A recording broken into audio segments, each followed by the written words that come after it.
All right, guys, here we're going to talk about Episode 5, Season 2 of The Twilight Zone. Yeah, buddy. Yeah.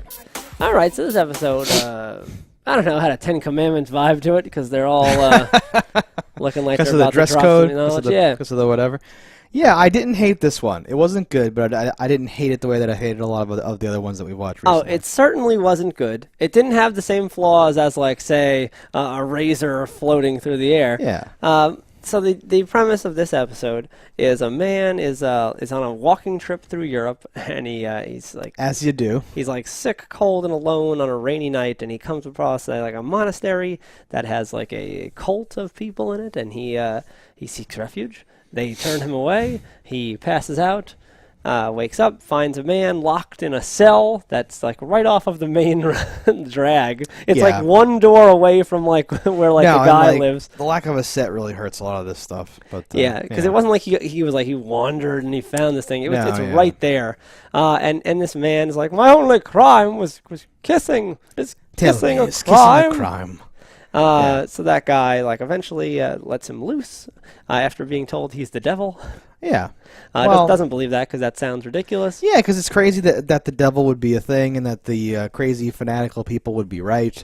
And he says something like, well, if he is the devil, how are you keeping him here? And he goes, with the stick of truth, with the staff of wisdom. And you're like, okay. And I did like that when it cuts wide, it's like one of those staves holding the door. Yeah. And he even says, like, well, why haven't you done it yourself? And he goes, there's no time to talk. Hurry. We're going to do that. At that moment, I would have known. I've been like, oh, you're the devil. Well, I would have been like that could have, so like, as a concept, right? So a lot of these episodes are talking about like the concept behind it and all that stuff. I kind of like that. I always like movies like occulty, like Penny Dreadful and Constantine and weird stuff where it's like you draw the circle on the thing and now the thing can't do the thing, like weird shit like that. So like, I do like that the staff can like hold him there and that moment of the guy being like, wait a minute, but like.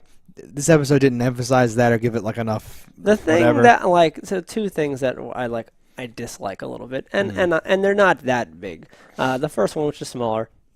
So let's say the Staff of Truth, which you're led to believe is like a mighty thing, not just anything shaped that way, right? Like that's like the Staff of Truth, like a biblical thing or something. It may have to be blessed. But regardless, so it holds the door shut. But he's the devil, like an all-powerful being, right? Like, maybe he can't open that door. Why can't he blow out the wall? Like, the side, like, does that somehow, like, seal the... Yeah, I was going to say, like, usually these are, like, metaphorical things that happen where something, again, like, you draw a symbol or a circle or do a thing. I guess. Or, I'll like, allow it. Hang some stuff. The bigger issue is eventually our main character... He tracks down the devil again to trap him, and they age him up some so you can see it's been his life's work. And he has a maid, and he's telling the maid, I'm going to go away for just a few minutes. Don't let that man out. This and that. It's horrible. And he has, like, the littlest stick of truth you've ever seen. And I'm like, what the fuck is that? I kind of love that. That's like when in like, vampire movies, they do something to, like, the bullets. That's, like, they carve a cross into, like, the bullets or whatever. So weird shit that's, like, modern loophole like the very like standard old like myth thing or whatever the fuck. It like looks goofy and like overall like that whole part is bad. What the hell is that? There's a huge problem with that part, the framing device of the episode. So having it open with him like, you've got to believe me though, I'll tell you a story. Why is he Scottish? And all that stuff and go through like now it's like a flashback and then it's back to the present and now it's like this other part. Like having all that I think kind of like ruined it or whatever, right? Because you're led to believe like he tracked the devil down, his life's work, but off camera, and the devil's not even in this anymore, and she's just gonna like you're just gonna see this tight shot of like her hands like taking off the tiny thing, and it's like, why though? Like the point should be that his like silver tongue like convinces you, and maybe he appears differently to each person, and maybe the like all these fucking things that you could do with this idea of like people who like know about the devil, like I feel like this root concept could be like an awesome movie.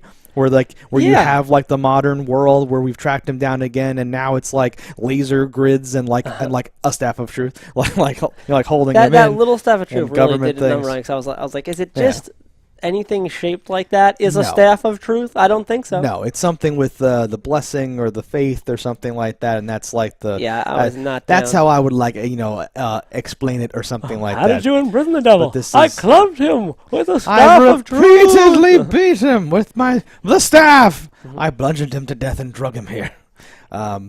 No, that's what I mean though. Like the way the episode is like structured, you're not given any time to be like, oh no, what if he gets out again type of thing, where you're like the whole point of him getting out the first time was that he like convinces the guy and kind of like railroads him, and that's the whole thing is like the hermits have the rules about they can't let anybody in and they can't tell you why and they can't do this and that. And yeah, like you're saying, had this been a movie where he's like creeping down because he hears like I have to know where that noise is coming from, but it's like catacombs and spiders and like a jump scare, and then and you have like 20-30 minutes before he actually says, okay, I have to let you out, and there's more characters involved, and he gets out, and then like World War II happens and everything's fucking shitty, but then it's like a flash forward to that guy looking for the things, and he has like his buddy from like the Hermitage wearing, like with his beard still, but he's wearing a suit, and they're on a plane, and it's like, we believe he's in Cambodia, and they're going to the like they're doing all this fucking stuff, like there could be something there. Yeah, like a Dracula 2000 of the devil. Right, but not this weird, like, because like it's like bookended with this future and that and the whole thing's this flashback. Like the whole point of this is to make the audience go, oh shit, this prick let out the devil and that caused Hitler. Or whatever. Ooh, no, and that's like cool. I think it would have been better to start it off in the past and then not pick up in the future ever again. Yeah, maybe have an extra moment, a minute to like make it harder to find the guy in the first place. Like add a little something there, and I think you could have had a much better story. And I was saying too, like there's a serious lack of like a set. Like when he goes it's one big room. Well, but yeah, like when he goes to like the other person's room and he like locks him in and all that bullshit.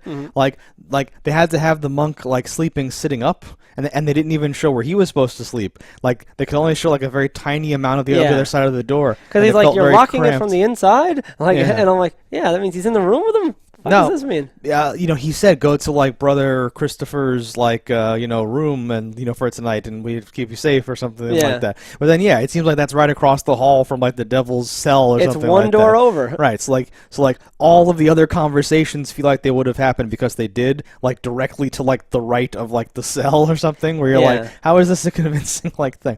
And I guess like you have to go with it and just let stuff like that be or something like that. But it made the whole thing suffer. And they very quickly changed their mind on like, no one can stay here. You can stay here for another day.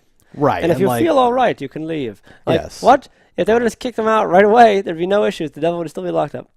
Well, and that's like what the point of these stories is supposed to be, is like you have everything on lockdown, right? The Ark of the Covenant, Hellboy's whatever fucking thing, amulet, or whatever, everything's good, and then someone fucks up because humans are humans, and then the devil seizes that, this is mankind's weakness and the devil's strength, and all that stuff. But no, this is like the core idea here I think is good, but the episode doesn't execute it on it well enough to feel like good. This had that mindfuck moment thing. This had a potential morality type of thing. But then, like when the rubber hits the road, I feel like the tires were squealing. Couldn't get like the wheels that slip and the wheels that grip couldn't transfer properly, and we had a bit of a skid. No, so this episode not the best. Better than last week's episode, but wouldn't have taken much. Yeah, exactly. Did not take much. Savage beatdowns. Yeah, so I guess that's kind of all there is to say about this episode of The Twilight Zone. Let us know in the comments below what you think about it. Don't die in a fire, and we'll see you next time. Did I question? I care about you. And did I question? I care about you.